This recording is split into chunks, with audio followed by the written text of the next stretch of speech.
Hello.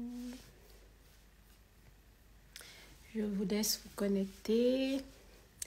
Hello Luna, Christopher, hello Mazie, MS, Monsieur, non, je veux pas massacrer le pseudo. Hello Andy, hello, je vois que vous arrivez, c'est top.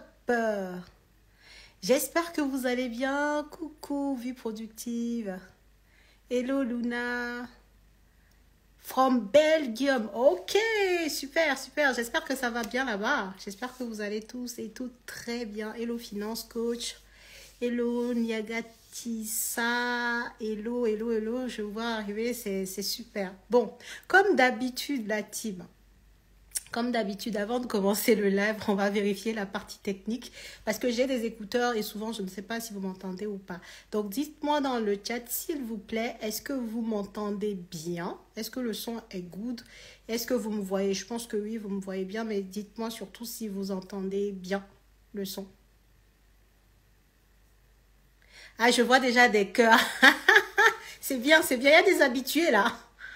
Ok, Christopher, super, c'est au top.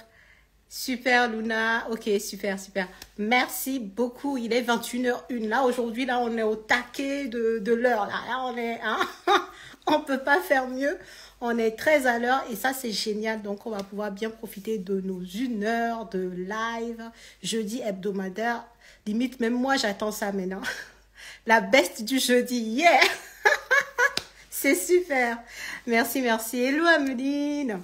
Hello, hello, hello, tout le monde qui nous rejoint. Comme tous les jeudis, on se retrouve entre bandes d'immopreneurs, entre personnes qui apprécient l'immobilier, qui aiment l'immobilier, qui ont compris l'intérêt de ce business. Donc, ce soir, ça va être comme tous les jeudis, un live questions-réponses. Donc, ça veut dire que vous avez des questions sur l'immobilier, vous allez les mettre dans la boîte à questions. Ça, c'est la première règle de tous les lives.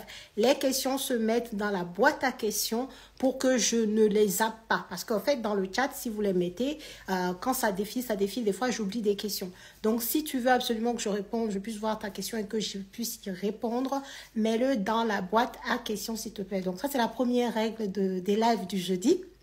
Et la deuxième règle, c'est de me mettre des cœurs, des feux, voilà, d'interagir parce qu'on est là pour échanger. Hein, c'est pas du monologue. Je vois tout ce que vous dites. Donc, n'hésitez pas à interagir, à mettre des cœurs, des likes, des machins. Voilà, si ce que je vous dis vous intéresse, si je réponds à votre question et tout ça.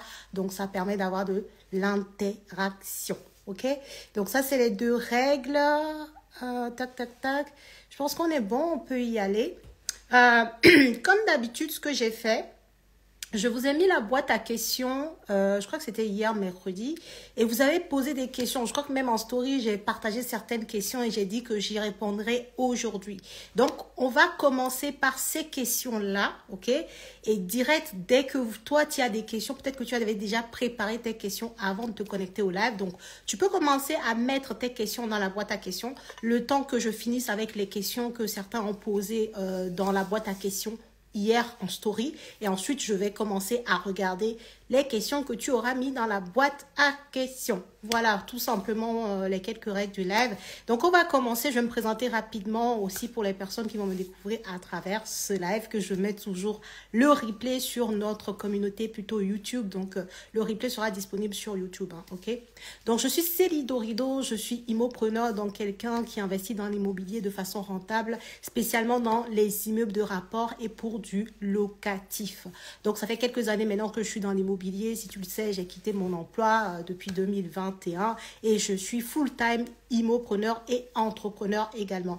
Donc, j'accompagne tous ceux qui souhaitent investir dans l'immobilier de façon rentable et spécifiquement ceux qui sont intéressés par les immeubles de rapport. Pour le coup, c'est ma spécialité puisque je n'ai acheté que ça à part ma résidence principale. Donc, si tu souhaites te former, si tu souhaites être accompagné ou si tu souhaites avoir accès à mes services d'apporteur d'affaires, n'hésite pas à regarder le lien dans la bio. Et dernière chose, le 26 novembre prochain, on organise notre rencontre annuel, la rencontre des immopreneurs. Donc, si tu veux voir des spécialistes de l'immobilier, des experts, des personnes qui ont des parcours incroyables, si tu veux être inspiré et en même temps être formé, eh ben, je t'invite à prendre ta place pour le 26 novembre pour notre rencontre annuelle qui se déroulera sur Paris sur toute la journée du 26 novembre. Voilà la petite présentation et on va pouvoir y aller. Alors, j'avais plusieurs questions. Tac, je vais sélectionner celle-là. Alors, il y a une personne qui m'a demandé dans la boîte à questions hier, que faire quand on souhaite augmenter le forfait de charge électricité dans son meublé. Que faire si je veux augmenter mon forfait de charge d'électricité? Alors, la question, on peut dire que cette question-là, elle tombe à pic parce que actuellement, si tu le sais, c'est sûr, tu le sais si tu habites en Île-de-France, en France en général ou même peu importe en Europe, le coût de l'électricité ne fait que flamber. Donc, la question, elle tombe à pic. Maintenant, ma réponse, elle va peut-être pas te plaire, mais c'est la vérité. Lorsque tu es dans le cadre d'une location meublée, hey, coucou, en jolie vue, Gabriela, j'espère que tu vas bien. Hello, tous ceux qui nous rejoignent, n'hésitez pas à mettre vos questions dans la boîte à questions et j'y répondrai. On est sur un live de coup FAQ IMO. Donc, je disais, si tu loues ton bien en meublé, ok, avec dès ton bail là, tu as mis dans le bail que tu louais avec un forfait de charge, très cher immopreneur, et bah tu vas te coltiner les augmentations d'électricité. Tu n'as pas moyen en fait d'aller modifier dès lors qu'au départ dans ton bail en fait tu as marqué que c'était un forfait de charge, ça serait trop simple sinon. Si tu avais marqué par exemple qu'il y avait une provision sur charge et donc ça veut dire que tous les ans, l'année révolue, tu fais tes calculs de dépenses et à ce moment-là, tu peux faire des révisions de prix et tu peux même demander si la consommation a été plus importante que prévu, tu peux même demander à tel locataire de te rembourser la différence. Là, si tu fais du forfait de charge, et c'est pour ta poire, quoi. Donc, c'est pour ça que c'est très important, en fait, de bien estimer, limite d'estimer au plus haut les montants des charges pour être sûr que tu vas pouvoir couvrir tes dépenses, en fait, tu vois. Donc là, forfait de charge, j'ai pas de solution miracle pour toi, il va falloir que tu payes. J'espère que l'écart n'est pas trop grand. Ça marche aussi pour le non meublé. Le non meublé, très souvent, on ne fonctionne pas en charge. Tu vois, tu fais des provisions sur charge. En fait, dès lors que tu es en mode provision, ça veut dire que tu fonctionnes au réel. C'est ça que ça veut dire la provision. Ça veut dire que tu provisionnes quelque chose et tous les ans, en fait, tu fais le calcul par rapport aux dépenses réelles. Et ensuite, en fonction de ces dépenses réelles, tu vas régulariser. Voilà, tu vas faire de la régularisation. Ok, sur l'année écoulée et ensuite sur l'année d'après, tu peux partir sur cette dépense réelle-là et tu augmentes donc les charges, le montant qu'ils vont te payer en charge tous les mois en fonction de cette consommation réelle. Ça fonctionne pour le non meublé parce que d'habitude, on fonctionne par provision de charge et non par forfait. Le forfait, c'est autre chose. La provision, c'est autre chose, tu vois. Donc, c'est ça la subtilité. Et puis, là, si tu es au forfait, j'ai pas de solution. J'ai pas de solution sauf si le locataire il part et que tu as un nouveau locataire. À ce moment-là, tu sais, tu augmentes, voilà quoi. Mais si c'est le même locataire, ça va être compliqué d'aller lui augmenter les charges alors que tu lui as dit dans son bail que c'était en fait au forfait. Une autre question, et ça je l'ai eu 3 fois hier. 3 fois, on m'a demandé au RSA, j'aimerais m'acheter un studio, comment faire? La personne, elle est au RSA, elle voudrait investir dans l'immobilier, donc elle demande comment faire. Alors, le truc, c'est que le RSA, ce n'est pas considéré par les banques. Quand je parle des banques, ce n'est pas considéré comme un revenu, tu vois. Donc, ça veut dire que si tu es au RSA, en gros, on t'aide, en fait, tu vois. C'est pas une activité, tu n'es pas rémunéré parce que tu fais une activité, c'est une aide pour vivre. Donc, les banques ne considèrent pas vraiment ça comme un revenu solide sur lequel elles vont se baser pour te calculer un endettement. Donc, du coup, tu peux pas avoir de crédit si tu es au RSA, en fait. Tu vois ce que je veux dire? Tu peux pas avoir de crédit si tu es au RSA. Donc là, si tu veux investir dans l'immobilier, Ce que tu peux faire, ça va être d'investir en cash, quoi, voilà. Ou sinon, autrement, ça va être de faire de la sous-location. Mais encore une fois, même en sous-location, il faut que les propriétaires soient OK pour te louer leur bien quand même, pour que tu puisses faire derrière de la location saisonnière. Donc, au RSA, malheureusement, c'est pas un revenu assez solide pour avoir un financement. Et donc, pour avoir un crédit immobilier, là, c'est pas possible pour investir. Donc, il va falloir attendre d'avoir une situation stable avec des revenus d'une activité. Et à ce moment-là, tu seras beaucoup plus prise au sérieux par les banques. Voilà. Donc, RSA, pareil, j'ai pas vraiment de solution pour ça. Une autre question. Alors, je suis mariée, je veux investir seule car ma femme ne veut pas. Est-ce possible? Donc la personne, elle est mariée, donc c'est un monsieur, je pense, et sa femme ne veut pas investir. Donc la personne, elle demande si elle peut finalement, elle, toute seule, investir dans l'immobilier. Alors, c'est facilement faisable si tu es marié en séparation de biens. Si tu es marié en séparation de biens, tu peux faire ton business seul sur le côté sans problème. Mais dès lors que tu es marié en communauté de biens, c'est... Voilà quoi, vous êtes engagés tous les deux, vous êtes solidaires de tout ce qui lui appartient, t'appartient. C'est compliqué de faire sans l'autre si tu es en communauté de biens. Donc le plus facile, c'est de passer par la séparation de biens. Et ça, c'est pas le plus vouloir de l'autre. La séparation de biens a de bons côtés d'ailleurs, hein. Surtout s'il y a l'un de vous qui est entrepreneur, c'est top. Donc c'est pas un problème, c'est pas rejeter l'autre. Mais si la séparation de biens peut permettre que chacun puisse s'épanouir, parce que imagine, toi, tu as une envie profonde et que l'autre ne veut pas et tu peux pas investir parce que vous êtes liés, c'est un peu compliqué. Donc pourquoi ne pas penser plutôt à faire un contrat de mariage, voilà, et ensuite pouvoir investir dans l'immobilier seul, quoi. Donc moi c'est le conseil que je te donnerai, quoi. Est-ce que c'est possible d'investir dans l'immobilier dans un autre pays de l'Union européenne sans y résider? Oui, bien sûr. Il y a beaucoup de Français qui investissent, par exemple, en Espagne, au Portugal. Voilà, il y a beaucoup de Français qui font ça. Oui, oui, tu peux investir dans un autre pays. Sans problème. Comme il y a beaucoup d'étrangers qui investissent aussi en France, quoi. Donc, c'est pas vraiment un problème, ça. Ok. Qu'est-ce que j'avais donc? J'ai vu, il y a 12 questions. Et vous êtes, comme tous les jeudis, c'est la folie là. Vous êtes déjà à 12 questions dans le truc. J'ai même pas fini les questions que j'avais eues dans la boîte à questions hier. Attendez, je prends une dernière question et après je regarde vos questions ici. Tac, tac, tac. Outre... Ah non, celle-là, elle est très intéressante. Comment avez-vous vaincu la peur pour passer à l'action? Donc, il y a une personne qui me demande comment j'ai fait pour passer à l'action. C'est une très bonne question parce que très souvent, je sais, hein, beaucoup d'entre vous ici, vous êtes intéressés par l'immobilier. Ouais, c'est top. Mais quand il s'agit de commencer à parler vraiment du concret, là, j'en perds quelques-uns. Donc, ça, c'est une réalité. Et donc, souvent, le problème, c'est qu'on a peur. Alors, comment moi, j'ai fait pour dompter la peur? La réponse, elle va vous étonner, en fait. La peur ne disparaît jamais. Je ne peux pas te dire que j'ai investi dans l'immobilier parce que j'avais zéro peur.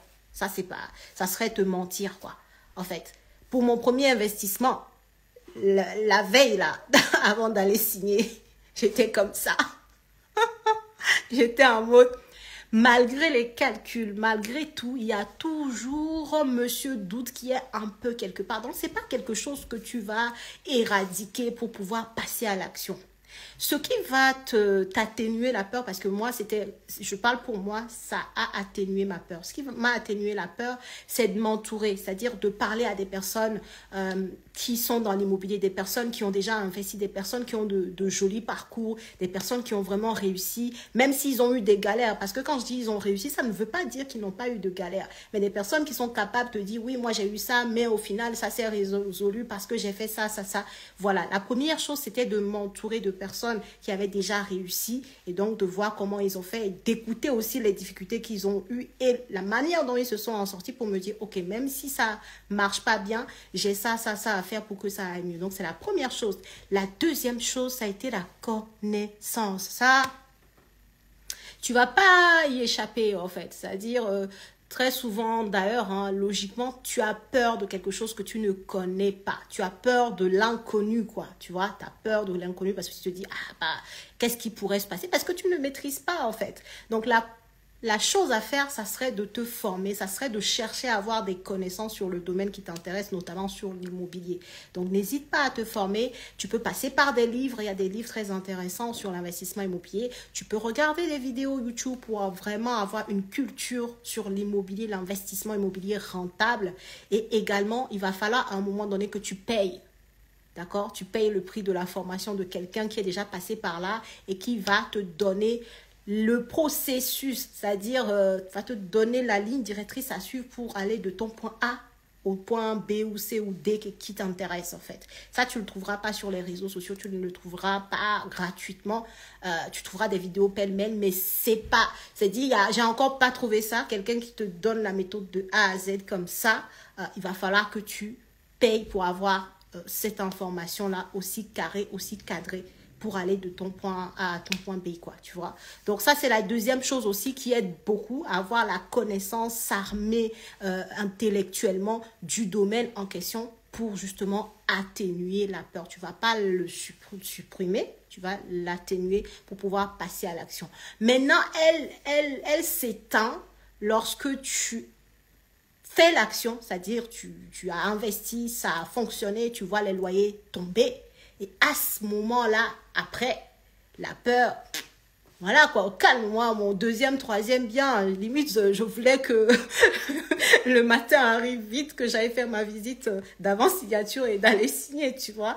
Mais ça, c'est après, en fait. Mais quand tu vas faire le premier pas vraiment concret dans l'immobilier, je ne peux pas me demander d'avoir zéro peur. Pour l'instant, ça n'existe pas vraiment. Tu vas atténuer la peur, mais après, elle va s'éteindre parce que tu as réussi et que tu vois que c'est possible et que tu maîtrises un peu plus le domaine, en fait, tu vois. Donc, voilà ce que je pouvais te dire sur cette question, les deux choses qui m'ont aidé, donc le réseau et également la connaissance. Et après, bien entendu, le passage à l'action, comme je l'ai dit, une fois que tu es dedans, après, ça va mieux. Surtout quand ça marche, ça va mieux. Peut-on donner un bon livre de référence pour se former? Un bon livre de référence sur l'immobilier, tu as l'investissement immobilier intelligent je crois que c'est Julien de la Grandane. Je l'ai noté quelque part là dans un de mes posts. Je pourrais vous le mettre en story après. Ce livre-là, il est pas mal. Franchement, il est bien écrit. Il est vraiment bien écrit, il est assez simple, il est digeste, quoi, vraiment. Il est vraiment digeste, donc ça, tu peux l'acheter. Il est pas mal. Alright, hello à tous ceux qui nous rejoignent, je vous ai vu, j'espère que vous allez bien. Ce soir live comme tous les jeudis, on se prend une heure où on est ensemble entre immophiles, entre immophiles pour parler de notre sujet favori. Je réponds à vos questions. Donc si tu as des questions, ne les mets surtout pas dans le chat, mets-les dans la boîte à questions. J'en ai 12 et donc je vais commencer à les regarder parce on a déjà fait 18 minutes. Alors, on va sélectionner celle-là. En couple, pacsé avec 2 enfants et en location, puis-je investir seul dans l'immobilier? Oui, tu n'es pas marié en communauté de biens, tu es pacsé. Le pax, c'est d'office de la séparation de biens, donc nickel. Tu peux investir toute seule. Maintenant, tout va dépendre de ta situation personnelle, bien entendu, parce que si tu veux investir seul, la banque va quand même regarder. Par exemple, là, tu dis que vous êtes en location, donc la banque va supposer que vous êtes solidaire du loyer. Donc, le loyer va compter, en fait, dans ton taux d'effort, dans ton effort financier tous les mois. Donc, la banque va prendre en compte ces loyers-là pour calculer un peu ton taux d'endettement, en fait, tu vois, ta capacité d'emprunt. Donc c'est juste ça, mais pacsé, tu peux investir seul sans aucun problème. Ouais. Alors tac, j'en ai pris un autre, je sais pas si ça n'a pas pu se mettre. Attendez, je vais réessayer. Voilà, bonjour, est-ce qu'il faut avoir un statut entrepreneur pour investir dans l'immobilier locatif? Non, pas forcément. Non, non, non, non. Et d'ailleurs, moi, pour la petite histoire, pareil, si tu veux de cours dans cette vidéo, je vais me répéter, mais bon, pour les anciens, désolé. En fait, le CDI, c'est la meilleure case pour investir dans l'immobilier. C'est comme ça. En France, on aime le CDI parce que pour les banques, c'est signe de sécurité et tout ça. Donc, c'est vrai que le CDI, voilà, si tu es en CDI, profite d'ailleurs de ce CDI-là, profite du fait que tu n'arrives pas à avoir tes augmentations, profite de ce statut pour aller lever des fonds et augmenter tes revenus. C'est clair. Moi, c'est ce que j'ai fait. Hein. C'est ce que j'ai fait. Donc, le CDI, jusque-là, je n'ai pas encore investi. Je ne suis pas allée encore voir les banques en mode je suis entrepreneur. Jusqu'ici, j'ai toujours eu mes crédits grâce au CDI que j'avais. OK?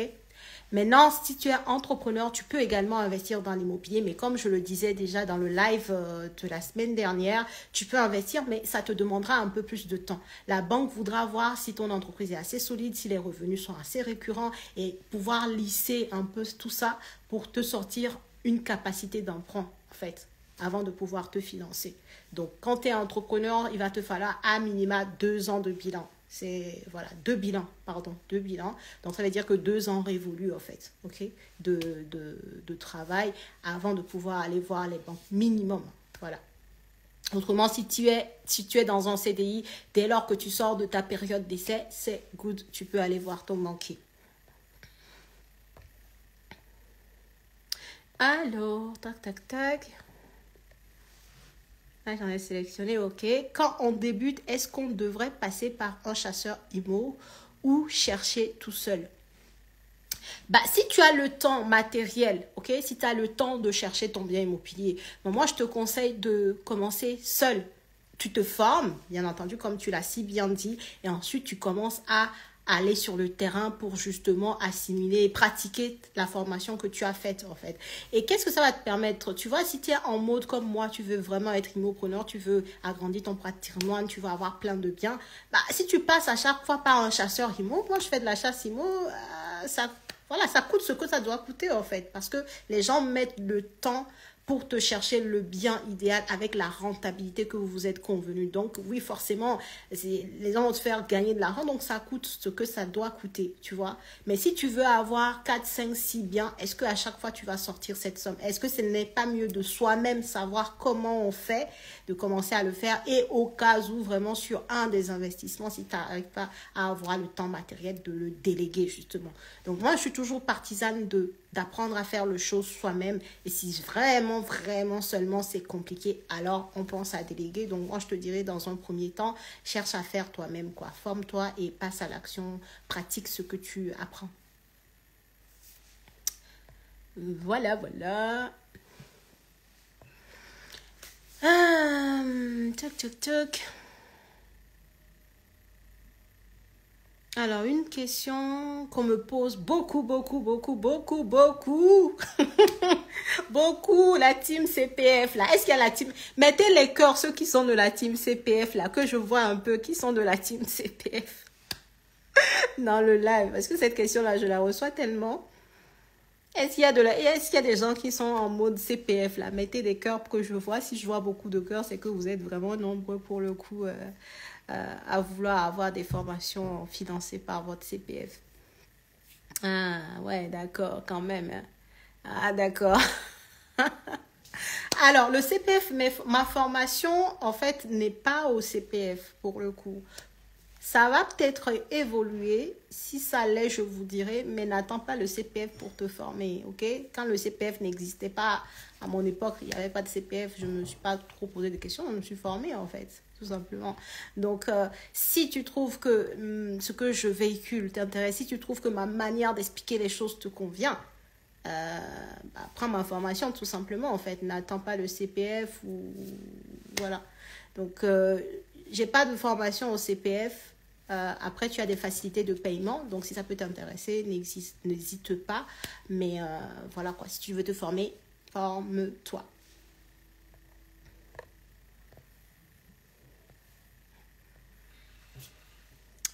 Alors, ok. L'autre question, du coup, est-ce que ça va s'afficher? Des fois, je sais pas quoi. J'ai sélectionné. Bon, je vais la lire. J'aimerais pour mes projets futurs, créer une SASU immobilière. Est-ce difficile de maintenir le cap en SASU? Je n'ai pas investi en immobilier avec une SASU. Moi, j'ai ma boîte Immopreneur qui est une SASU, mais en immobilier, j'ai fait de la SCI qui est vraiment, on va dire, le statut juridique pour investir dans l'immobilier, qui est faite pour ça, en fait, tu vois. Mais en SASU, pourquoi pas? Ça peut être aussi une solution. Maintenant, pareil, quand tu te mets tout de suite en SASU, attends-toi à ne pas avoir du 110%. Attends-toi à mettre pas mal d'apports. Attends-toi à ce que les banques soient plus réticentes. En fait, c'est normal dès lors que tu es en mode structure société comme une SASU qui est clairement une société commerciale. Donc, voilà quoi. Attends-toi à avoir plus de difficultés. OK? C'est tout ce que je veux te dire. Mais ça peut être aussi une solution pour investir. Surtout si tu penses, par exemple, à faire de l'achat ou vente, des choses comme ça. Ça peut être en effet intéressant.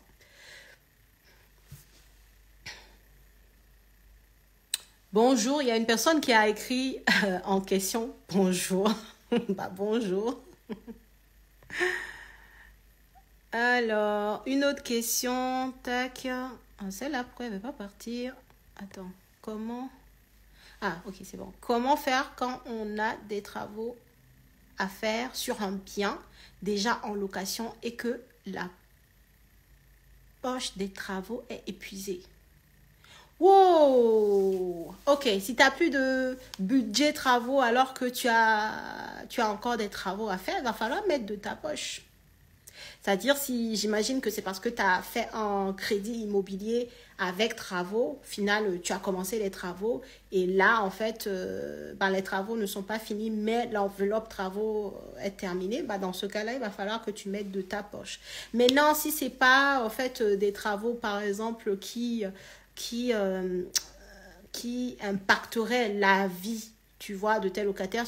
Je parle surtout pour des travaux d'ordre électrique. Si ton installation électrique n'est plus aux normes, très souvent, c'est d'ailleurs par ça qu'il faut commencer, quoi. Mais si c'est des travaux, en gros, il faut refaire la cuisine, il faut refaire la peinture, voilà, des choses comme ça, tu peux le différer. En gros, tu fais en sorte de rentrer pas mal de cash et avec ce cash-là, au fur du temps, tu rénoves ce qui reste, en fait, si tu n'as vraiment plus de budget travaux. Donc, voilà, c'est aussi simple. Si tu as des fonds propres à mettre, tu peux les mettre. Si tu n'as pas de fonds propres et que les travaux ne vont pas avoir pour conséquence d'impacter la vie de tes locataires, à ce moment-là, tu diffères les travaux et tu les fais au fur et à mesure que tu as des entrées d'argent, en fait, tout simplement.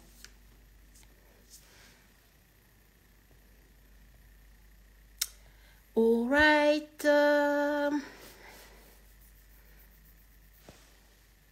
Alors, cette question-là aussi, je la reçois pas mal souvent. Faut-il être propriétaire de sa résidence principale avant d'investir? Alors, est-ce que c'est une obligation? Non. Ok, c'est pas une obligation d'être propriétaire de ta résidence principale avant d'investir dans l'immobilier. Maintenant, comme je le disais tout à l'heure, déjà sur une autre question, c'est mieux vu par la banque, en fait. Si tu es déjà propriétaire de ta résidence principale, ça va être un plus. Maintenant, attention, si jamais tel est ton cas, tu veux investir d'abord dans ta résidence principale, assure-toi de ne pas plafonner ton taux d'endettement avec ce seul investissement. Sinon, c'est pas la peine d'aller revoir les banques, sauf si tu sais que tu vas avoir une bête d'augmentation de salaire ou bien d'autres revenus qui vont faire que tu vas avoir de la marge sur ton taux d'endettement et avoir une capacité d'emprunt, tu vois. Mais si c'est pas ça, tu as que ton salaire, fais attention à ne pas aller chercher une résidence principale qui te fasse atteindre les 35%, quoi, tu vois, d'endettement. C'est vraiment ça. Mais autrement, oui, tu n'es pas obligé d'être propriétaire de ta résidence principale. Tu peux être locataire et investir dans l'immobilier locatif.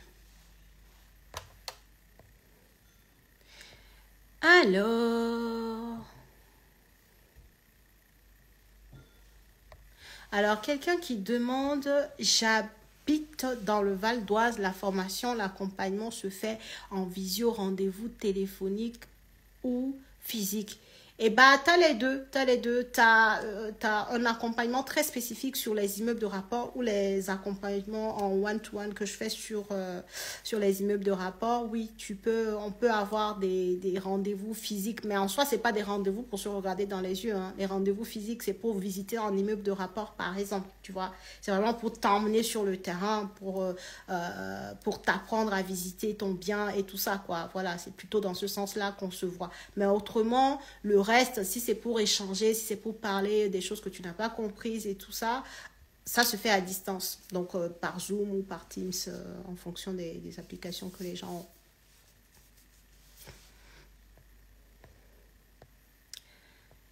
ont. Ok. Celle-là, elle est pas mal aussi. Elle s'affiche pas, si. Ok. Faut-il un diplôme pour faire la rénovation dans l'immobilier?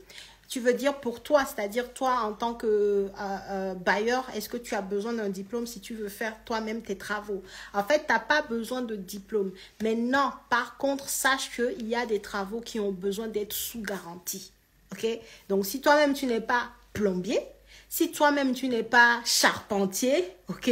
Si toi-même tu n'es pas couvreur, si toi-même, tu n'es pas électricien, fais attention aux termes que j'emploie parce que c'est ceux-là qui sont très, très importants dans l'immobilier et qu'il te faut avoir des garanties parce que si jamais il y a quelque chose, tu peux engager la vie de la personne qui sera dans le bien. Charpentier, c'est ceux qui s'occupent de la charpente de ton bien et tout ça. S'ils ne détectent pas que la charpente est abîmée et tout ça et qu'un jour ou l'autre, bah, ça tombe sur ton locataire, t'es dans la mouise. Pareil pour le couvreur.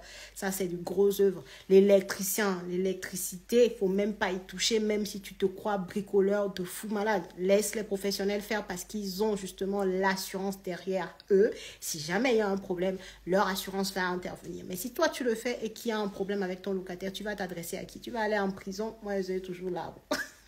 Je vais seulement te dire, comme disent les Ivoiriens, il y a qu'au. Mais ça ne va pas suffire. Donc, attention aux travaux que tu souhaites faire. C'est très, très important. Moi, je conseille souvent, tu peux faire, tu peux changer le papier peint. Tu peux faire de la peinture, même chez moi, dans ma résidence principale, j'ai fait la peinture. Ça fait 2 fois déjà que je change la peinture dans mon salon.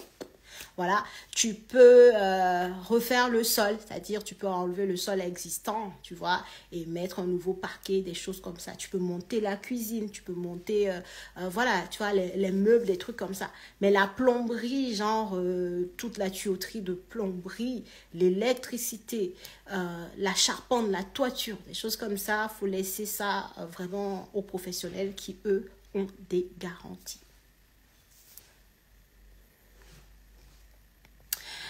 Alright, alors celle-là, on est passé, on a répondu, tac, tac, tac. Autre question.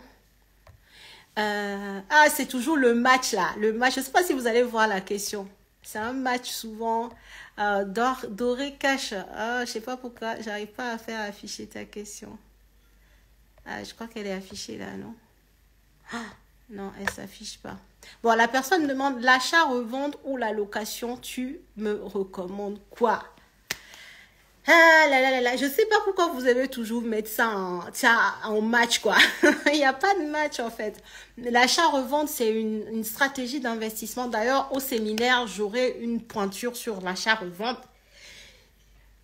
J'aurai une pointure sur l'achat-revente. Ça, je sais pas. Il y en a peut-être d'autres, mais pour moi, c'est une pointure parce que je me suis formée chez la personne en question, en fait. Ok, je me suis formée chez elle parce que elle fait ce qu'elle dit et c'est son métier, en fait. Il est marchand de biens. Donc, c'est pas quelqu'un qui a fait. Non, c'est quelqu'un qui fait toujours, qui a fait, qui fait et qui continue de faire et qui a encore des projets et tout ça et tout ça. Donc, elle sera là et elle te parlera justement de l'achat-revente. Mais il n'y a pas de compétition, en fait. C'est comme tu veux. Il y a des personnes, par exemple, qui veulent investir dans l'immobilier, mais au départ, qui n'ont pas un très gros crash, en fait. Donc, du coup, qu'est-ce qu'elles vont faire? Elles vont investir en mode achat-revente. Donc, elles vont dire à la banque, bien entendu, j'achète ma résidence principale, un petit bien, 150 000 euros, vite fait. La banque ne va pas demander beaucoup d'apport. Des fois, il n'y a même pas d'apport, ok? Et donc, du coup, elles vont faire leur projet. Mais il y a une façon de faire, hein, bien entendu. Si tu veux faire de l'achat-revente et avoir de la plus-value, il faut savoir chercher ton bien et tout ça et tout ça. Donc ça, on ne va pas revenir dessus. Donc, dans le principe, la personne, elle fait l'achat-revente en mode particulier, pas besoin de monter une société et tout, fait l'achat-revente en mode particulier, récupère sa plus-value parce que justement, si tu l'as fait en résidence principale, tu sais que c'est une niche en France. Si tu revends ta résidence principale, c'est 0 impôt sur ta plus-value. OK? Donc, c'est pour ça, tu fais en mode résidence principale et tu as 0 € d'impôt sur ta plus-value. Et cette plus-value-là te sert maintenant de cash. OK? Maintenant, on peut dire que tu as plus de cash, justement. Et là, tu peux aller vers le locatif, par exemple. Tu vois? Il y a cette stratégie-là que certains font pour tout de suite avoir un gros cash. Et maintenant, ensuite, par exemple, elles ont peut-être dégagé 50 000 €. Et là, ces 50 000 €, elles vont peut-être aller voir la banque pour faire 2 crédits, 3 crédits en présentant un petit bout à chaque fois comme apport à mettre, en fait, tu vois. Donc, c'est une stratégie, honnêtement.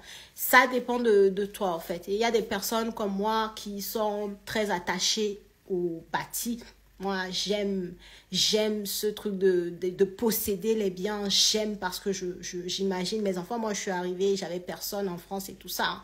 Donc, j'aime l'idée que j'ai pas mal de choses à leur transmettre et tout ça. Ça n'empêche que je puisse arbitrer par la suite dans mon patrimoine, mais j'aime acheter l'immobilier. J'aime ça, en fait. J'aime ça. Donc, la question ne se pose pas pour moi, mais c'est au choix. L'achat-revente aussi, c'est une façon de se diversifier. Je ne dis pas, je me suis formée sur l'achat-revente, même si j'en ai pas encore réellement fait, mais je me suis formée dessus. C'est pour dire que ça m'intéresse et c'est une façon de se diversifier, en fait. Donc, c'est comme tu veux. Autre question. J'ai déjà un bien. Comment faire si je veux emprunter à nouveau à partir de ce dernier? En fait, c'est pas à partir du bien que tu as que tu vas investir à nouveau, hein, à emprunter à nouveau. C'est tout simplement ton profil. C'est à partir de ton profil à chaque fois que tu investis, ok? Donc, le bien que tu as, s'il est très rentable, il ne doit pas réellement trop peser dans ton taux d'endettement. Et à ce moment-là, tu vas revoir ta banque et lui dire, écoutez, voilà le premier bien, ça c'est fait, nickel, tout se passe bien. Je veux maintenant emprunter à nouveau pour un deuxième bien. Et la banque, elle va regarder ton profil, en fait. Et bien entendu, elle va considérer le premier bien que tu as puisque elle va prendre en compte les revenus de ce premier bien-là. OK? Mais tout part toujours de ton profil. Donc, si tu as un premier bien, rien ne t'empêche d'aller revoir la banque et de lui dire que tu as un nouveau projet et voir ce qu'elle te propose, en fait. OK? Et si tu sais calculer ton taux d'endettement, fais-le toi-même et vois ce que tu as comme marge avant d'aller voir la banque. Et si la marge n'est pas très élevée, tu peux négocier avec elle ou carrément aller chercher un bien hyper rentable justement pour ne pas être trop impacté, quoi.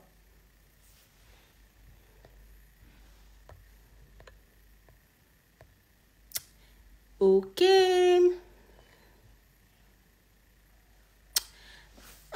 Une autre question. Conseilles-tu de commencer en SCI à l'IS ou en nom propre? Alors, ça va, pareil, ça va dépendre de ta stratégie, en fait. Pourquoi est-ce que tu veux investir dans l'immobilier? Il y a des personnes dont la stratégie, c'est je veux avoir plus d'argent. Je veux disposer de plus d'argent. Je veux avoir un gros revenu complémentaire et en même temps me faire du patrimoine. Dès lors que dans ton why, il y a le fait que tu veuilles avoir accès à cet argent-là, tu ne peux pas te mettre en SCI, tu vois. Dès lors que tu veux avoir tout de suite accès à l'argent que tu te fais grâce à l'immobilier, parce que tu as d'autres projets, parce que, on ne sait pas, chacun avec son why, mais dès lors que dans ton objectif, il y a le fait d'avoir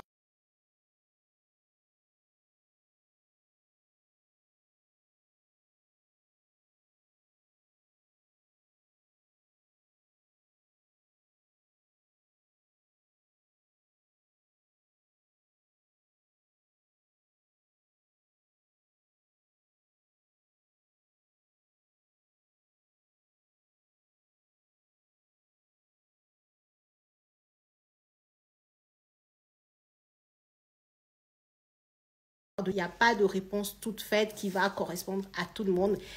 À chaque personne, sa stratégie, en fait, en fonction de ses objectifs. Donc là, ce que j'ai dit, c'est un exemple parmi tant d'autres, quoi. Et d'ailleurs, pour les personnes qui veulent vraiment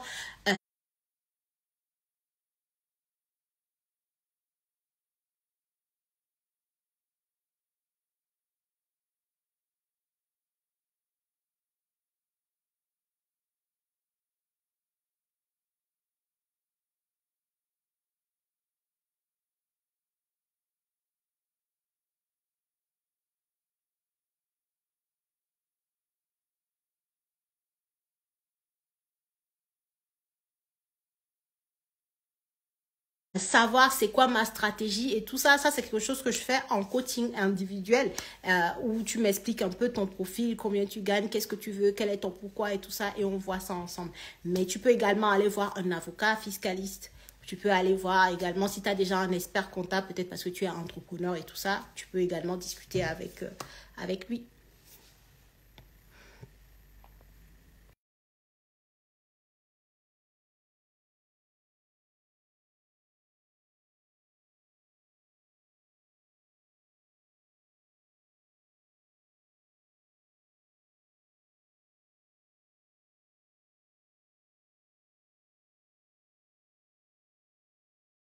Alors, celle-là, est-ce qu'elle s'affiche? C'est toujours la galère avec les questions là. Alors, Yann, je suis français vivant aux États-Unis. Est-ce que je peux avoir un crédit en France pour acheter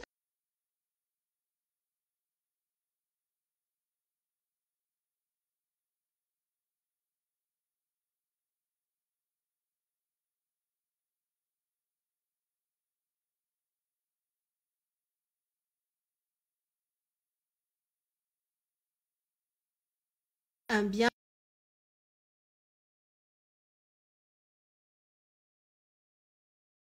Tu peux avoir ton crédit en France. Comme je disais tout à l'heure, ouais, tu peux être étranger et investir en France. Mais non, tu sais pas, j'ai un peu d'épargne si ça peut aider. C'est que, ah, on me dit que ça bug.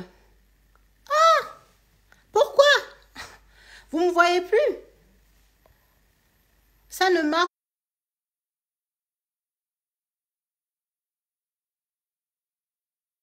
plus. Aïe, aïe, aïe, aïe, aïe, aïe, aïe, aïe. Euh, ça marche plus, ça marche plus. Comment je fais là? Euh, attends, est-ce que vous me voyez ou pas? Ah, c'est bon? Oh, ça c'est fort ça, hein.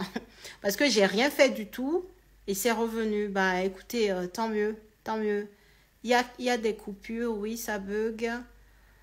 Et là, du coup, ça c'est revenu complètement ou pas? Sinon, parce que la dernière fois, par exemple, ça nous avait complètement coupé et j'ai dû relancer la vidéo. Non, là, c'est good. Ok, super. Ok, ok, parfait. N'hésitez pas à me dire, hein, parce que j'étais en mode bouh, je parlais. Et ça se trouve, il y a la moitié de tout ce que j'ai dit que vous ne m'avez pas entendu, en fait. Alors, je retourne sur la question. C'était celle-là. On était sur celle-là. Je suis français vivant aux États-Unis. Voilà. Donc, la personne demande si elle peut avoir son crédit immobilier en France. Donc, la réponse est oui. Tu peux avoir ton crédit immobilier en France. Maintenant, c'est pas j'ai un peu d'épargne, si ça peut aider. C'est que tu dois avoir de l'épargne, en fait. Tu vois? Tu dois avoir de l'épargne parce que les banques te demanderont à minima, genre minimum syndical, ça va être du 30%, quoi, tu vois. C'est-à-dire, si tu dois investir dans un bien à 100 000 euros, la banque te demandera 30 000 euros d'apport, tu vois. Donc, tu peux investir, oui, mais les conditions ne sont pas les mêmes que pour quelqu'un qui est résident fiscal en France. Tu vois, la personne qui paye ses impôts en France, qui réside en France, elle aura de meilleures conditions que quelqu'un qui est, par exemple, expatrié, parce que c'est ton cas, tu es un expatrié, n'aura pas les mêmes conditions, tu vois. Donc, oui, tu vas avoir ton crédit, mais à ce moment-là, il va falloir mettre de l'argent sur la table. Donc, ok, je regarde. Est-ce que ça, c'est bon? Ça a l'air d'être revenu. Ok, moi je te vois. Ok. Donc, si vous m'entendez, mettez des cœurs, s'il vous plaît, que je vois que vous m'entendez bien. Et du coup, si vous avez entendu la réponse par rapport à la question de l'expatrié.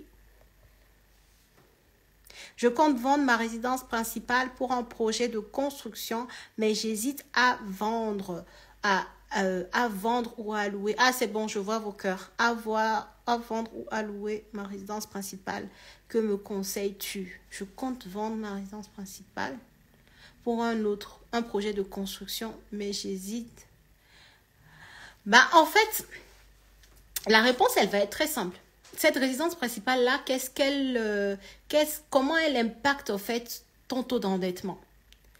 C'est ça, en fait. Si ta résidence principale, déjà, tu es à 40% d'endettement, c'est un exemple parmi tant d'autres, tu es déjà à 40% de taux d'endettement, tu sais que tu dois la vendre. C'est même pas un débat, en fait. Tu vois? Mais si la résidence principale, aujourd'hui, tu es à 20% d'endettement, que tu le mettes en location et que la location te permette de rembourser la mensualité de crédit, voire d'avoir un peu plus de cash, à ce moment-là, tu peux te poser la question, est-ce que j'ai besoin de vendre, tu vois? Mais autrement, si la question déjà, c'est qu'est-ce que ça fait sur ton endettement de garder cette résidence principale? Est-ce qu'en gardant la résidence principale, est-ce que tu peux faire ton nouveau projet ou pas? Si ton nouveau projet te tient à cœur, mais qu'en gardant la résidence principale, la banque ne peut pas te faire un nouveau crédit, bah en fait, la question, elle est soldée, quoi, tu vois. Donc, c'est ça qu'il faut regarder. Comment pèse cette résidence principale dans ton taux d'endettement et à quel point elle va influencer la réalisation ou pas de ton nouveau projet. Voilà. Une autre question. Faut-il rembourser son premier emprunt avec son cash ou faut-il inverser dans un autre bien? Non, investir dans un autre bien et laisser son premier investissement s'auto-financer. Oh, dans le meilleur des mondes, franchement, tu gardes ton bien, ok? Et ensuite, tu vas demander un nouveau crédit pour ton nouveau bien que tu veux acheter. Ça, c'est l'idéal, en fait. Pas mettre ton gros cash pour solder, machin. Ok, tu as du cash, mais c'est mieux quand tu le gardes, c'est mieux quand tu l'investis sur d'autres choses et garder ce crédit-là tant que ça n'impacte pas le fait que ton autre projet, ton deuxième projet puisse se réaliser, en fait. C'est comme pour la question précédente, ok? Donc, tu peux garder ton premier crédit et avoir un nouveau financement pour un deuxième bien immobilier dès lors que ton taux d'endettement le fait. Et d'ailleurs, des fois, c'est pas que le taux d'endettement. Hein. Tu peux être, par exemple, comme moi, mon dernier bien, j'étais plus à 35%. Mais tu peux être au-delà, mais peut-être avoir du cash, avoir de l'argent de côté, de l'épargne qui rassure les banques, avoir peut-être un premier bien qui marche très bien et qui prouve que tu sais de quoi tu parles. Tu vois, il y a d'autres conditions derrière quand même, quoi. C'est pas que le taux d'endettement. Mais voilà, pour répondre de façon générale comme ça, je te dirais, va demander un nouveau crédit et garde ton cash tant que tu peux. Voilà.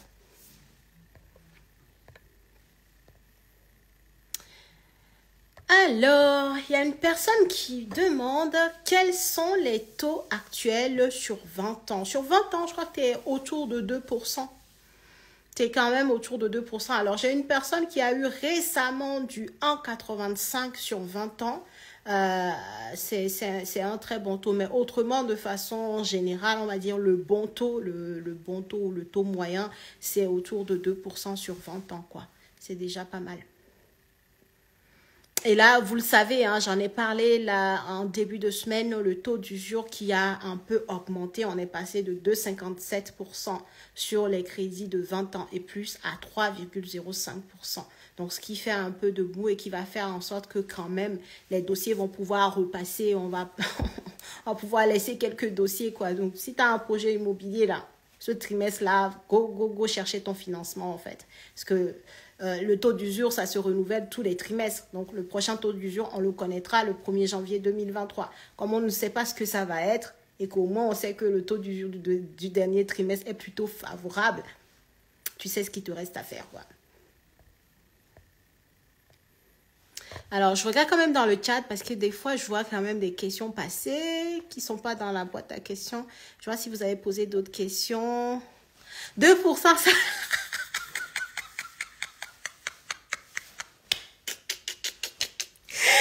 Non, mais 2%, ça baisse qu'à bientôt normalement. Ah, Tu trouves que 2% là, c'est beaucoup? Non, c'est que toi, en fait c'est Monsieur SCL7. En fait, t'es resté en 2019, toi. Non, il faut revenir, hein, en fait, ce qui est, ça, il faut le comprendre, ça. Il faut vraiment que vous l'imprégniez. Ce qui était anormal, c'était les taux bas, la team. Les taux bas, c'était ce qui était, c'était anormal, ok? C'était anormal. Là, les taux qui remontent, c'est la normale, en fait. Faut pas croire que en temps normal, on est à 1% sur 20 ans, quoi. Ça, c'est comme il avait très bien dit pendant ce temps-là. C'était historiquement bas. Même aujourd'hui, 2% sur 20 ans, c'est encore bas. Donc, on se réveille, hein. On n'est pas en mode, on attend, ça baisse quand? N'attends pas que ça baisse parce que la baisse qu'on a connue, c'était la normale. C'est-à-dire, c'était pas la normalité, en fait. Tu vois ce que je veux dire? Moi, en 2015, quand je cherchais des crédits, on me parlait de 3% sur 25 ans. 3,5% sur 25 ans. Et tu vois, j'ai eu mon taux finalement à 2,45 sur 25 ans. J'étais en mode, waouh, c'est hyper bas et tout, en fait. Tu vois? Donc, non, la normalité, là, c'est là où on va, là. C'est les nouveaux taux. Ce qu'on a connu en 2019-2020, ça, c'était ce qui était anormal, quoi. Donc, ne t'attends pas à revoir ce genre de taux. Si on laisse ça à nouveau, tant mieux. Mais n'attends pas ça pour investir, hein. N'attends pas ça pour investir. Tu m'as fait trop rire. Ah là là. Merci, j'ai bien parlé au courtier. Il m'a fait ça bien. Ah, il t'a fait ça. Ah bah, c'est cool. Ça veut dire qu'il t'a fait un bon taux peut-être. J'ai lu Lionel Yann. J'espère que c'est ça, hein. Si c'est ça, c'est top ça. Ah oui, c'était 1,40 à l'époque. Bah oui, ça c'est fini. Moi, j'ai eu du 1,25 sur 25 ans. Non, 1,20, pardon. 1,20 sur 25 ans. Mais dans ce cas-là, il fallait y profiter avant, en fait. Tu sais, l'être humain est tellement complexe. C'est-à-dire, des fois, on laisse passer des opportunités. Et quand les opportunités sont passées, après, on vient pleurer, quoi. C'est un truc de dingue. Tu vois, là, je vous parle du séminaire. À chaque fois, je le dis, le séminaire le 26 novembre, ça va être quelque chose d'unique. Ça va être waouh, ça va être au top. Il y a des gens qui vont pas faire attention au message et au moment venu, ils vont voir les trucs passer et vont se dire purée, j'aurais dû y être. Mais non, faut pas vivre comme ça en fait. Faut prendre, tu sais, il faut profiter des opportunités quand elles se présentent parce qu'on ne sait pas à nouveau quand est-ce qu'elles se présenteront en fait. Et si on aura l'opportunité de pouvoir y profiter. Donc, on y va, d'accord? Trop drôle. Après, ce n'est pas la même économie. Ah oui, aux États-Unis, ouais. Aux États-Unis, c'est presque 7%. Tu vois? Non, nous, on pleure pour des 2% sur 20 ans. Hein. Voilà qu'aux États-Unis, c'est 7% là. Tu vas dire quoi? Ah, c'est ça. C'est exactement ça. Le taux d'usure n'est pas à 2,5%, mais 2,05%. Ouais, j'ai dit 2,05%, non, sur les crédits de 20 ans et plus. Je sais pas, je crois que j'ai dit 3,05, mais si j'ai dit 3,5, ouais, c'est 3,05 et j'ai même fait un post là-dessus pour vous donner l'info. Alors, je regarde les nouvelles questions. L'achat aux enchères t'en dit quoi? Alors, l'achat aux enchères, personnellement, j'ai encore jamais fait, ok? Mais ça peut être une bonne opportunité pour trouver des pépites. Maintenant, il y a quelques règles quand même à connaître. L'achat aux enchères, tu n'as pas en mode, tu sais, quand tu fais un achat classique, tu sais, tu as 10 jours de délai. Une fois que tu as signé le compromis, tu as 10 jours pour te rétracter. C'est-à-dire, l'État te ménage, quoi. Déjà, tu es vraiment bien, bien protégé. C'est pas pareil en achat aux enchères. C'est sûr que tu vas perdre une partie de ton argent, tu vois. Donc, attention, si tu fais une vente aux enchères, rassure-toi en fait que tu vas avoir ton financement. Rassure-toi que derrière, eh ben, là, il y a une banque qui va te suivre, quoi. C'est ça qui est délicat sur la vente aux enchères. Et ensuite, quand tu es aux ventes aux enchères, tu sais, tu as le commissaire-priseur. Le montant auquel le bien est adjugé, tu vas y rajouter d'autres frais au-delà des frais de notaire. OK? Donc, il y a tout ça à prendre en compte. Et également, il y a quelque chose, souvent, moi, j'ai jamais été, mais c'est plutôt ce qu'on m'a souvent dit, la vente aux enchères, des fois, les gens sont un peu émotifs, en fait. Tu vois, il se peut que tu fasses des enchères et que tu oublies ta rentabilité, tu vois, ou il se peut que il y a certains biens qui sont, par exemple, squattés, il y a... Mais tu n'es pas aussi protégé qu'une vente classique. Donc, c'est pour ça, très souvent, moi, le conseil que je donne, après, chacun fait comme il veut, bien entendu, c'est quand tu démarres dans l'immobilier, là, c'est déjà assez complexe pour que tu ne te rajoutes pas de la complexité en cherchant d'autres types de solutions pour trouver ton bien, quoi. Donc, quand tu démarres, concentre-toi juste sur le chemin classique, donc le bon coin, les réseaux d'agents immobiliers, tout ça, pour acheter sur le parcours classique. Et une fois que tu as un peu plus d'aisance, à ce moment-là, en fait, tu peux aller regarder dans les ventes aux enchères et tout ça, quoi. Pour la vente au max, il faut prendre un avocat. Oui, il y a des ventes. Je crois que les ventes judiciaires, il faut prendre un avocat, mais après, je ne sais pas si pour toutes les ventes aux enchères, tu as besoin d'un avocat. Je ne sais pas. À voir. Mais je sais que les ventes judiciaires, oui, tu dois avoir un avocat qui monte les enchères, qui mise pour toi, en gros, en fait. C'est ça, qui mise pour toi. Mais vraiment, pour commencer, moi, c'est pas ce que je conseille. Il faut faire simple au départ, quoi. Parce que souvent, on a peur, mais en même temps, on veut aller dans les complexités. Non, il faut faire simple. Et ensuite, maintenant, parce qu'on est plus à l'aise, alors on va aller regarder un peu plus ailleurs. Si on a 30 000 € dans son compte, mais que l'on n'a pas de boulot, la banque peut-elle nous aider à acheter un bien? Non. Je disais ça au départ quand la personne me demandait en fait si vous n'avez pas répondu pour la question du RSA. Bah si, j'ai répondu.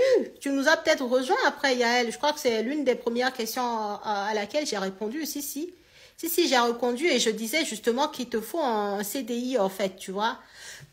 Il te faut un CDI pour investir, un CDI ou être entrepreneur, mais en tout cas, en fait, il te faut une situation professionnelle stable sur laquelle la banque va pouvoir se baser pour calculer ta capacité d'emprunt, parce qu'au final, c'est de ça qu'il s'agit, en fait. Elle peut pas te prêter de l'argent si elle sait pas si elle va récupérer son dû, en fait.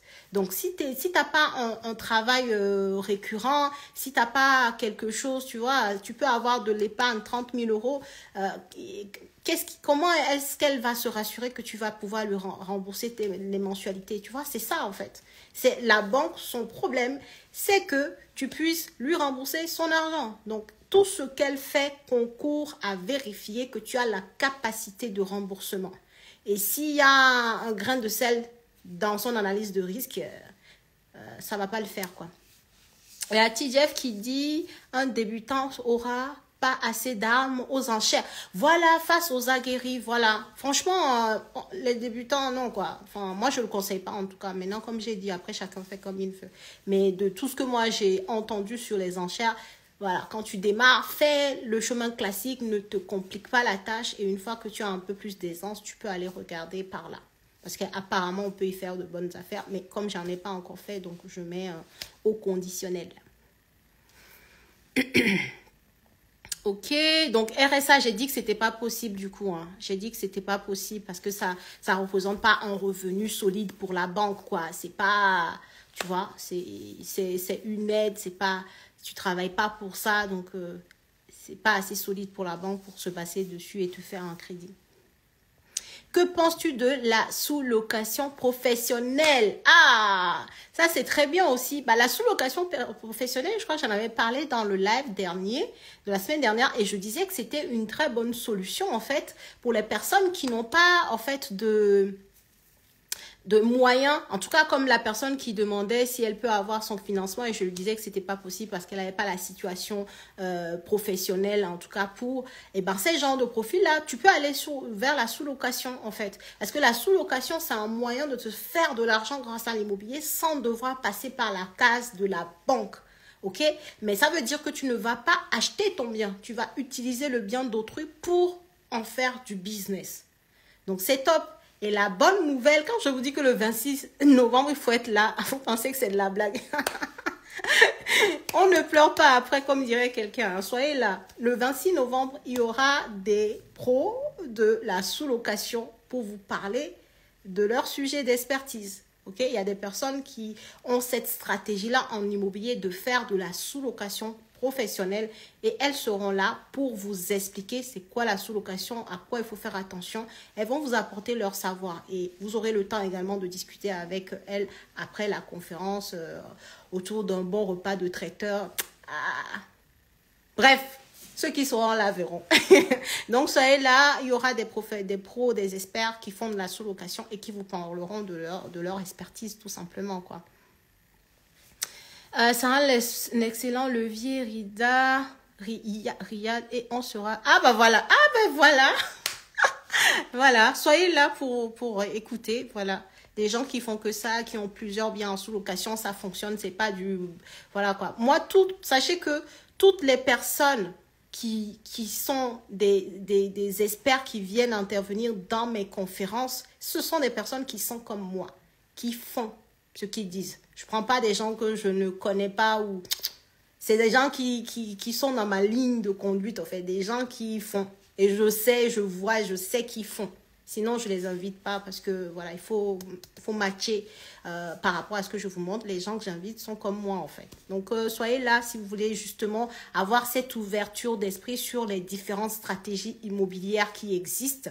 Chaque stratégie aura son expert et ils vous expliqueront leur expertise. Et à ce moment-là, tu verras ce qui te correspond le plus, tu vois. Ok, donc merci pour ce FAQ. Avec plaisir, on est là tous les jeudis, on fait la même. Hein. Donc, Valérie, sous-location en location courte durée. Oui, oui, c'est ça.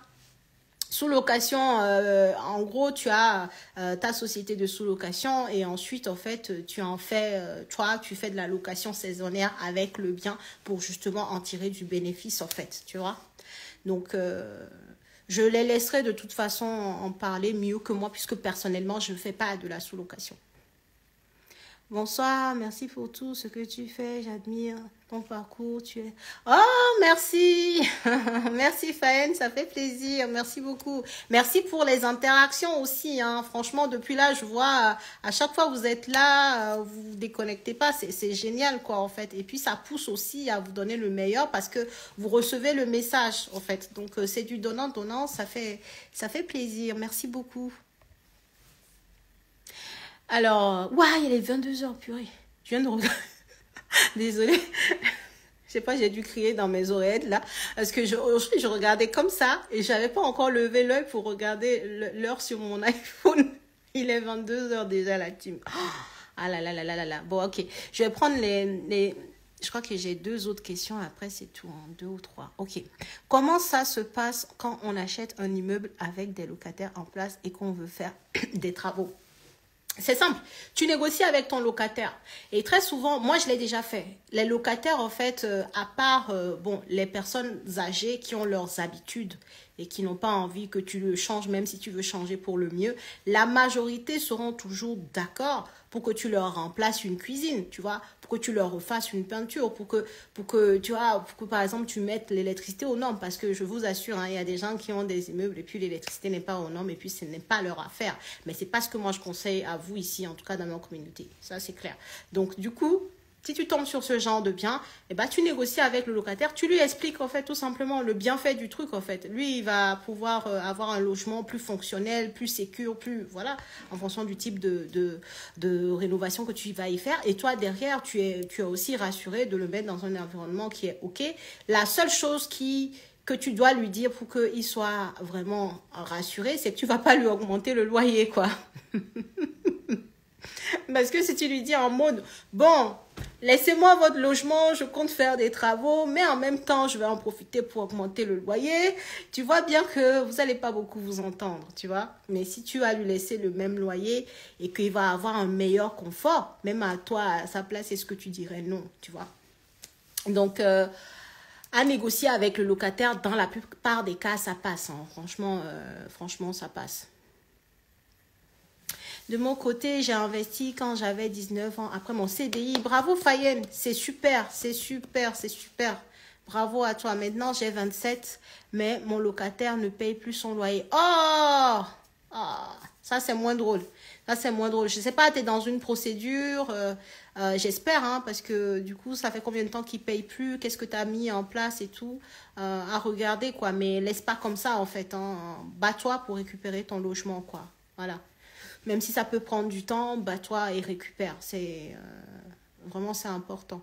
Et bon courage aussi. Hein. N'hésite pas à m'envoyer un message. J'aime bien échanger. Donc, n'hésite pas. Même si je ne réponds pas tout de suite. Parce qu'il y a des gens en mode ouais, je t'ai écrit hier, tu ne m'as pas répondu. Ouais, mais vous ne savez pas en fait combien de messages je reçois. Et je n'ai pas que ça à faire en vrai. Hein, pour parler honnêtement. Donc, je réponds. Des fois, je peux être très réactive. Des fois, ça peut prendre une journée. Des fois, 48 heures. Donc, quand vous envoyez un message, calmez-vous, calmez-vous. J'y réponds toujours, peut-être pas du tac au tac. Hello, hello, hello, tous ceux qui nous rejoignent. On est presque à la fin du live du jeudi. Live FAQ au top. Franchement, merci beaucoup pour vos interactions. Vous êtes géniaux, quoi. Vous êtes à mon image. Une bonne communauté. On fait une belle paire. Je reprends une dernière question. Alors, je crois que celle-là, Ah oui, je n'ai pas répondu à celle-là. J'ai pas répondu. Et il ne veut pas partager. Donc, quand on veut acheter en province ou banlieue, quand vaut-il mieux démarcher vaut-il mieux démarcher les banques de son je sais pas, j'ai pas vu la question jusqu'à la fin, mais je pense que tu veux dire, en gros, si tu achètes un bien en province, est-ce que tu démarches les banques en province ou si tu démarches les banques peut-être là où tu habites? Je pense que c'était ça la question. Hein. J'ai pas vu la fin, mais j'imagine que c'est ça. Alors, si c'est ça, moi, je te dirais de faire les deux. Tu peux démarcher les banques là où tu habites et tu démarches également les banques là où se trouve le bien.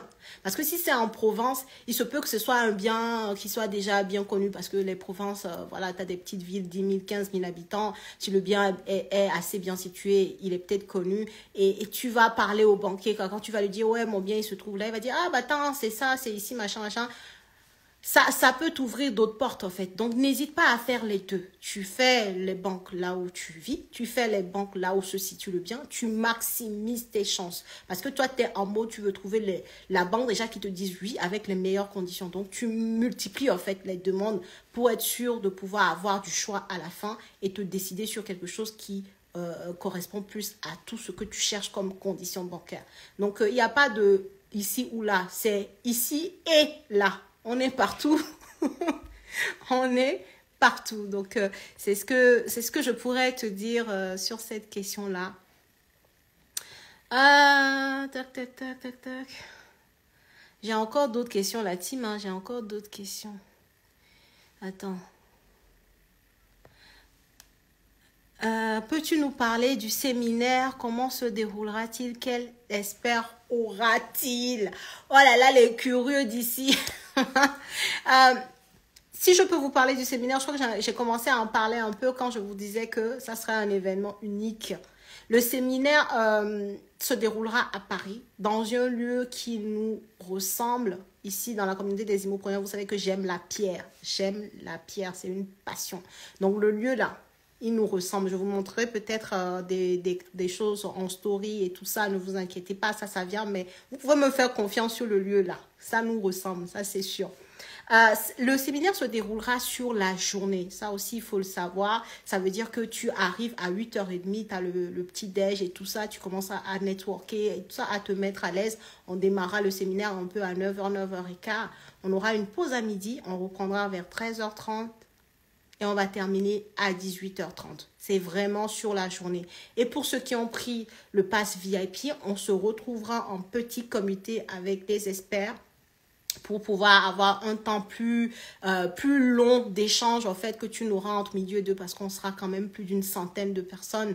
Donc là, en petit comité, tu pourras échanger avec eux, tu pourras vraiment réseauter, mais vraiment comme il faut en fait, ok, si tu prends le pass VIP.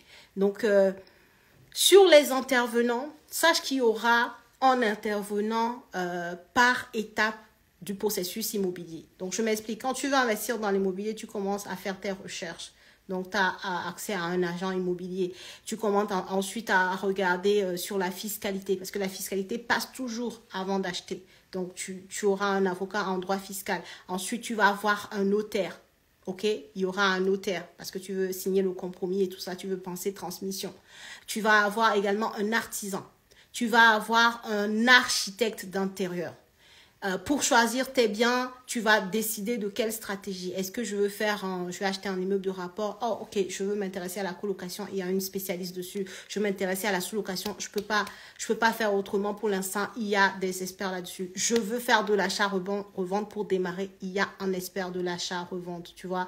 Donc, il y a un expert par stratégie et par processus, par étape du processus d'investissement immobilier. C'est pour ça que je te dis que c'est un séminaire, c'est pour réseauter, mais aussi pour se former. C'est un peu comme une formation accélérée avec des professionnels, des gens qui ont l'expertise et qui sont vraiment dans l'actualité parce qu'ils font. Okay? C'est pas ils ont fait, ils font en fait. Ils sont vraiment dans l'actualité. Et voilà, c'est un événement qui va tout apporter, quoi. Et le réseau et la connaissance. Et voilà, tu repartiras avec les idées beaucoup plus claires si tu démarres ou si tu es déjà dedans, avec des idées un peu plus avancées en écoutant aussi les autres parce que dans les événements, il y a toujours différents profils. Il y a des gens qui démarrent, il y a des gens comme moi qui sont bien avancés, il y a des gens qui sont au milieu un peu, tu vois. Donc, échanger avec les autres, même un débutant peut t'apprendre quelque chose, en fait. C'est vraiment des lieux puissants, vraiment pour ça. Pour évoluer, avoir des gens qui ont la même vision que toi dans la même salle. Ça n'a pas d'équivoque en tout cas. Comment investir sur cet événement? Le lien, je crois que le lien est dans ma bio, la team. Si vous êtes intéressé, regardez dans la bio, vous avez un lien. Vous avez des prix qui vont être évolutifs. Donc, vous regardez le prix, vous avez l'impression que c'est énorme. Je ne sais pas si vous l'avez déjà fait, mais sachez que j'ai mis des prix bas pour que vous puissiez prendre rapidement les places. Les places, plus ça va aller, plus on va se rapprocher du séminaire, plus les places vont coûter cher en fait. Donc, n'hésitez pas, si vous êtes intéressé, prenez vos places dès maintenant, réservez votre place et au moins vous êtes assuré d'être là et de vivre l'événement en fait. Il faut le vivre. Alright, je crois que j'ai répondu ou pas, Christophe? Est-ce que j'ai répondu à tes attentes? Dernière question, la team, 22h10. Vous savez, on essaie de respecter les horaires. Dernière question, avoir un PEL dans une banque, est-ce que ça aide réellement pour avoir un prêt? En soi, oui, en fait. En soi, oui, tu vois. En gros, c'est un plan épargne logement. Donc, clairement, quand tu reviens pour demander un crédit pour ton logement, ça doit t'aider, quoi. De toute façon, c'est un plan épargne. De toute façon, tu vois, les premières lettres, c'est plan épargne. Donc, dès lors que tu es dans l'épargne, ton profil est cool, en fait. Tu coches pas mal de cases dans la banque. Parce que l'épargne, je rappelle la team, quand tu épargnes, ça veut dire simplement, en traduction bancaire, que tu sais vivre en dessous de tes moyens, que tu sais gérer tes finances. Et comment la banque s'assure-t-elle que tu vas pouvoir rembourser? C'est en lui indiquant justement ce profil qu'elle aime tant. Une personne qui vit en dessous de ses moyens, qui sait gérer son budget. Donc, tant que tu es en mode épargnant, t'inquiète pas que ce soit un PEL, que ce soit un livret A, que ce soit je sais pas quoi, ça va toujours aller dans le sens de ton dossier, dans le bon sens. Ok? Donc voilà, j'espère que j'ai répondu à toutes vos questions. La team, bon, je pense pas parce que vous en mettez tellement à chaque fois. Ton séminaire parle ton séminaire pour toute la France. J'ai pas compris. Ton séminaire parle pour toutes les régions. Oui, bien entendu, oui, puisque moi-même j'investis un peu partout, donc et j'accompagne des personnes qui investissent un peu partout, des gens qui sont à Marseille, des gens qui sont à Toulouse, des gens qui sont dans le Nord, donc c'est everywhere. Tant que vous êtes en France, on est bon. Donc, n'hésitez pas. Merci beaucoup, la team. J'ai enregistré le live, vous inquiétez pas. Juste que je le mets sur la chaîne YouTube. Dans les stories, je vous mets le lien. Comme ça, vous pouvez aller regarder. D'ici, là, on est jeudi. D'ici samedi max, vous aurez le lien de toute façon. Et comme ça, vous pourrez aller regarder le replay et renoter s'il y a des parties que vous n'avez pas compris. N'hésitez pas, vous pouvez aller regarder. Il n'y a pas de souci, je vous mets le lien en story. Merci beaucoup. Merci pour les interactions encore une fois. Merci pour le bon moment. Moi, c'est un moment que j'apprécie beaucoup. Merci à vous. Je vous souhaite une très belle fin de soirée. Portez-vous bien, prenez soin de vous. Et puis, on est ensemble. Rendez-vous jeudi prochain. Rendez-vous jeudi prochain à 21h. Notez-le, calez 21h là. Mettez dans l'agenda. Mettez. Vous ne voulez pas rater. Mettez ça. C'est notre moment à nous. Merci beaucoup.